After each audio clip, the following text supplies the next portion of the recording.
Kæru bæjarbúar, við sem leiðum starfið í kirkjunum í Garðabæ viljum fá að minna á fallegt og mikilvægt starf í þágu Garðbæinga.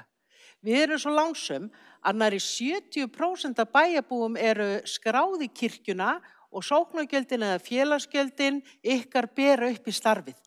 Og við erum stærsta prestakall landsins og það skapar mikla möguleika í fjölbreyttu starfi. Við erum með starf fyrir eldra fólk í Garðabæ, bæði opið hús og sálgæsluhópa og þess fyrir utan veitum við þjónustu inn á Ísafold og Vífilsstöðum í formi helgi og söngstunda. Og fyrir utan að þá heimsækja kórarnir þessa staði nokkru sinnum á ári. Einnig sinnum við þjónustu við dánarbeð. Hér í Vítalinskirkju rekum við starf fyrir börn og ungmenni sem hafa misst náin ástvin. Og þetta starf er opið öllum á höfuðborgarsvæðinu.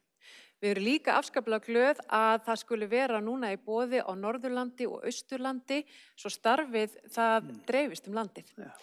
Þetta er þáttakendum að kostnaðarlausu en stór hluta starfi presta er sálgæsla við syrgjendur og fólk og fjölskyldur á stórum tímamótum. Já, og svo er svo gott að syngja. Við bjóðum upp á kórastarf hér í kirkjunni fyrir börn frá 6 ára aldri og upp úr. Hér eru barnakórar, unglingakór, gospelkór, auk kirkjukórsins og síðan er eldriborgarakór Garðabæjar með aðsetur hér og í víðtæku samstarfi við okkur Garðakórin.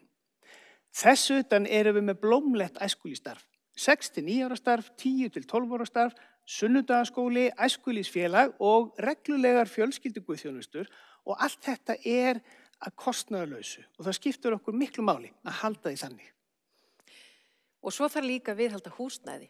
Vítalinskirkju, Garðakirkju, Safnaðarheimilinu og þetta eru auðvitað okkar stóru mannlífstorg og þar fyrir utan rekum við og berum líka ábyrgð á Garðakirkjugarði. En margir telja sig vera skráða í kirkjuna en eru það svo ekki og fyrir því geta legið ýmsar ástæður, til dæmis nám eða starf erlendis. Sóknargjöld Garðbæinga sem skráðir eru í þjóðkirkjuna renna beint til garðasóknar eða beint í kirkjuna eða Bessastaðasóknar eftir búsett í bænum.